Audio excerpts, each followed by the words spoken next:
الحمد لله نحمده ونستعينه ونستغفره ونؤمن به ونتوكل عليه ونعوذ بالله من شرور أنفسنا ومن سيئات أعمالنا من يهده الله فلا مضل له ومن يضلله فلا هادي له ونشهد أن لا إله إلا الله وحده لا شريك له ونشهد أن سيدنا ومولانا محمدا عبده ورسوله أما بعد فأعوذ بالله من الشيطان الرجيم بسم الله الرحمن الرحيم ولمن صبر وغفر إن ذلك لمن عزم الأمور قال النبي صلى الله عليه وسلم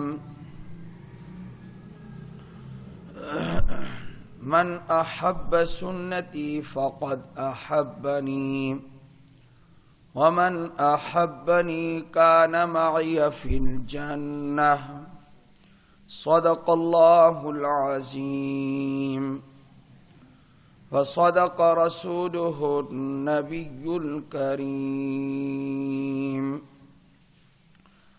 اللهم صل على محمد وعلى آل محمد كما صليت على إبراهيم وعلى آل إبراهيم إنك حميد مجيد اللهم بارك على محمد وعلى آل محمد كما باركت على إبراهيم وعلى آل إبراهيم إنك حميد مجيد۔ اللہ تعالی نے انسان میں ایک قوت رکھی ہے، اس کا نام ہے قوت غضبیہ۔ غصے کا آ جانا ہر انسان میں اللہ نے غصہ رکھا ہے، اور یہ اکثر ناجائز استعمال ہوتا ہے۔ بعض طبائع انتہائی غصے سے پر ہوتی ہیں اور ان کو اپنے غصے سے خود بھی تکلیف ہونے لگتی ہے کہ چھوٹی سی بات، معمولی سی بات پر میں اتنا کیوں بفر گیا۔ ابتدا میں وہ یہی سمجھتا ہے کہ یہ ایک بہادری کا کام ہے اور یہ ایک جوہر ہے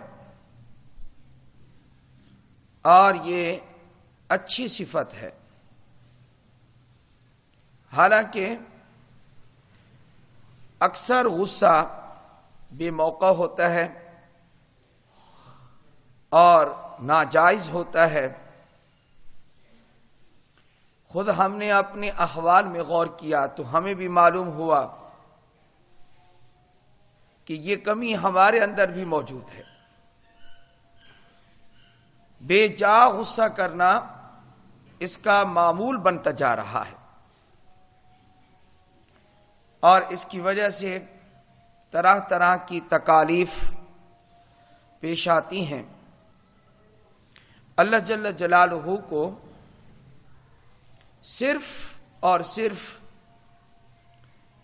کفار کے ساتھ معاملہ کرنے میں غصہ بہت پسند ہے۔ جو کافر اور مشرک ہیں ان کے ساتھ قرآن کریم میں اور احادیث رسول صلی اللہ علیہ وسلم میں قتال کا ذکر ہے، اس کے علاوہ مسلمانوں کا آپس میں رہنا یہ محبت اور الفت کے ساتھ ہونا چاہیے.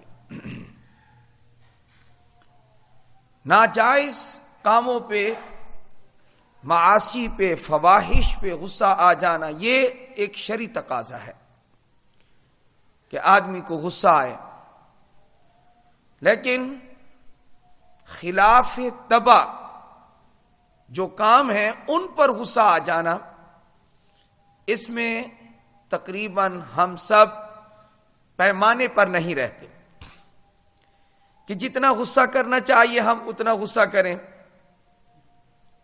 اپنی اولاد پر، اپنے محتاطوں پر، اپنے احباب پر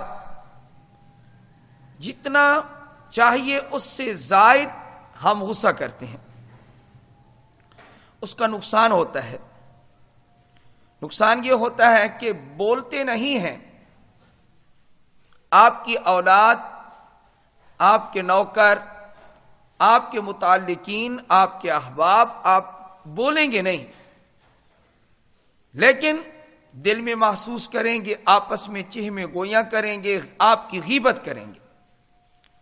یہ اس وقت ہوگا جب آپ کا غصہ بے موقع ہوگا، آپ کا غصہ مقدار سے زیادہ ہوگا. زیادہ تر آدمی کو حوصلے سے کام لینا چاہیے، تحمل سے کام لینا چاہیے. ہاں، حمیت اسلامیہ، غیرت اسلامیہ کی وجہ سے اگر غصہ آئے تو کیا ہی بات ہے. اللہ جل جلالہ کے ہاں وہ غصہ بڑا محبوب ہے. مثلا کسی بھی بدبخت نے پیغمبر اسلام کی گستاخی کی ہے، وہاں پر آدمی چپ رہ جائے، یہ تو چپ رہنے کا موقع ہی نہیں ہے. کس قدر اللہ پاک کی طرف سے ہمارے اوپر انعامات ہوئے ہیں بواسطہ پاک نبی صلی اللہ علیہ وسلم. ہمیں قرآن مجید ملا کس کی برکت سے؟ رسول اعظم صلی اللہ علیہ وسلم کی برکت سے. ہمیں ایمان نصیب ہوا آپ کی برکت سے. ہمیں جو نعمت آپ دیکھ لیں وہ آپ کے واسطے سے ہم تک پہنچی، تو آپ ان نعمتوں میں واسطہ بنے. اس امت پر خصوصاً اللہ کی مہربانی آپ کی وجہ سے ہوئی ہے کہ المسخ جو ایک پہلی امتوں کو سزا دی جاتی تھی، چہرے مسخ ہو جاتے تھے، اللہ تعالیٰ پہلی امتوں کو بندر اور خنزیر بنا دیتے تھے. وہ اس امت میں نہیں ہے، مسخ نہیں ہے. یہ کس کی برکت؟ نبی علیہ الصلاۃ والسلام کی برکت سے یہ امت بچی ہوئی ہے اور محفوظ ہے. اللہ پاک کو آپ کی امت پر بہت مہربانی ہے، بہت رحم اور کرم کا معاملہ ہے. تو اتنے محسن اعظم کی شان میں اگر گستاخی ایک آدمی سنے اور وہ خاموش رہے، نوکر نے کام دائیں بائیں کر دیا تو غصہ آ گیا، لیکن پیغمبر اسلام کی گستاخی سنی تو ٹس سے مس نہ ہوا. یہ کیا چیز ہے جی؟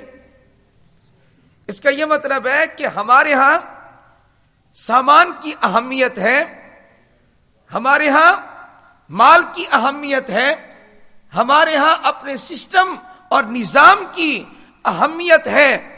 لیکن اگر نہیں ہے تو پیغمبر کی عزت کا خیال نہیں ہے. اگر ہمیں غصہ نہیں آتا تو ہمیں اسلامی کاموں کے خلاف جو کام ہو رہے ہیں یہ ان پر غصہ نہیں آتا. آپس میں بڑا غصہ آتا ہے جی. بیوی پہ بڑا غصہ آتا ہے کہ اس نے آج صبح صبح میرے لیے پراٹھے کیوں نہیں تیار کیے. بڑا غصہ آتا ہے. میں نے کہا تھا کہ یہ مولی والا سالن بچا کے رکھنا، صبح مجھے پراٹھے پکا کے دینا. اس پر بڑا غصہ آتا ہے جی. کیوں؟ کہ بس وہیں چلتا ہے، جہاں بس چلا دبا کے رکھ دیا، جہاں بس چلا پاؤں سے روند کے ڈال دیا جی. یہ حالت ہے ہماری. اس میں کون سی بہادری ہے ہماری؟ اس میں ہمارا کون سا کمال ہے؟ اللہ جل جلالہ ایسے انسان ہر دور میں پیدا کرتے رہتے ہیں کہ جن میں اسلامی غیرت اور اسلامی حمیت موجود ہوتی ہے۔ پاکستان کے قاضی القضات نے، سب سے بڑے جج نے، عربی لفظ اس کے لیے قاضی القضات ہے، اس کا فیصلہ انتہائی محبوب اور پسند فیصلہ جو ہر مسلمان کو پسند ہونا چاہیے، ایسا فیصلہ سامنے آیا ہے تو میرے دل میں یہ بات آئی ہر دور میں ناموس رسالت کے لیے، ختم نبوت کے تحفظ کے لیے اللہ جل جلالہ رجال پیدا فرماتے رہتے ہیں۔ انتہائی دینی حلقوں میں اس فیصلے کو تحسین کی نظر سے دیکھا جا رہا ہے، بہت اچھا اقدام ہے۔ اور بہاولپور میں، ریاست بہاولپور میں سب سے پہلے جس جج نے مرزائیوں کے خلاف فتویٰ دیا تھا وہ جج اکبر خان تھا، محمد اکبر خان۔ آج اہل اللہ اس کی قبر پر جاتے ہیں، حاضری دیتے ہیں۔ نہ وہ عالم تھا، نہ وہ فاضل تھا، نہ وہ کوئی بڑا عبادت گزار تھا، لیکن ناموس رسالت کے لیے اللہ نے اس سے کام لیا۔ اور آج دیکھیں اہل اللہ کہتے ہیں کہ اس کی قبر پر انوارات کی بارش محسوس ہوتی ہے۔ تو غصہ ایسے کاموں پہ آنا چاہیے ہمیں، یعنی پیغمبر کی توہین مسلمان کو ادنا سی بھی برداشت نہیں کرنی چاہیے۔ آدمی منہ بند کر دے بلکہ منہ توڑ کے رکھ دے ان لوگوں کا جو رسول اکرم صلی اللہ علیہ وسلم کی شان میں کوئی ہلکا سا لفظ بھی بولے۔ اسی طرح اللہ جل جلالہ کی توحید ہے، توحید باری تعالی کے بارے میں، اللہ جل جلالہ کے بارے میں کوئی تھوڑی سی بھی گستاخی کرے تو اس وقت غصہ آنا چاہیے۔ یہ تو نہ ہو کیا اتنا ٹھنڈا پانی میں نے کہا تھا، اس سے کم ٹھنڈا کیوں لائے ہو، اس سے زیادہ ٹھنڈا کیوں لائے ہو، اس بات پہ غصہ آ گیا۔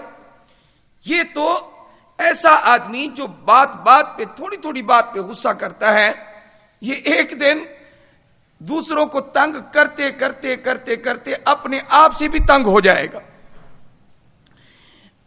ایک آدمی کہنے لگا مجھے یہ لگتا ہے کہ میں ہر وقت سوچتا رہتا ہوں اور مجھے غصہ آتا رہتا ہے، میں جب بھی مرا تو میری یہ رگ پھٹ جائے گی، یہ دماغ کی رگ میری پھٹے گی۔ خود کہہ رہا ہے، آدمی تنگ آ جاتا ہے کہ تھوڑی تھوڑی بات پہ اس کو غصہ آ جاتا ہے۔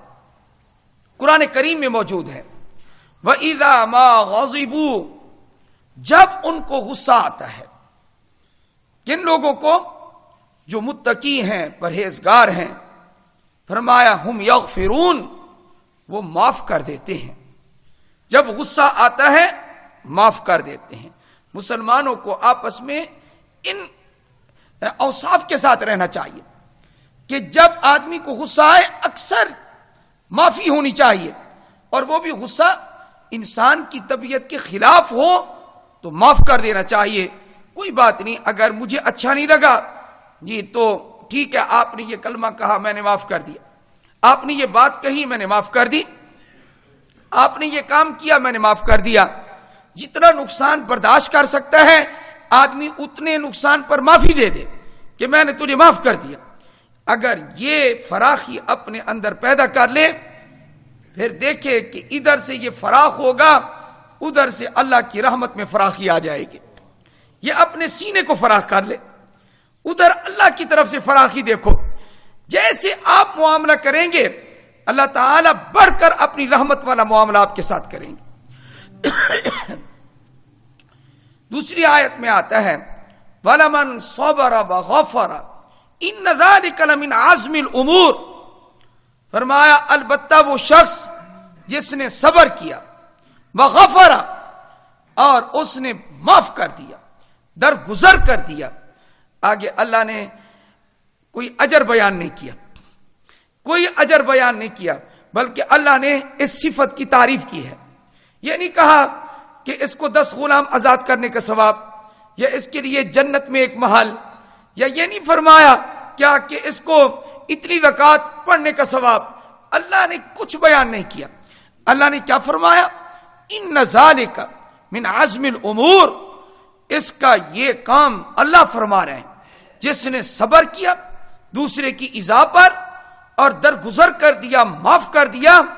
اللہ کیا ارشاد فرما رہے ہیں؟ اللہ خود فرما رہے ہیں بے شک یہ ہمت کے کاموں میں سے ہے، یہ ہمت کے کاموں میں سے ہے. اور ہمت کے کام پر اجر و ثواب چھوٹا موٹا ہوگا، بہت بڑا اجر ہوگا.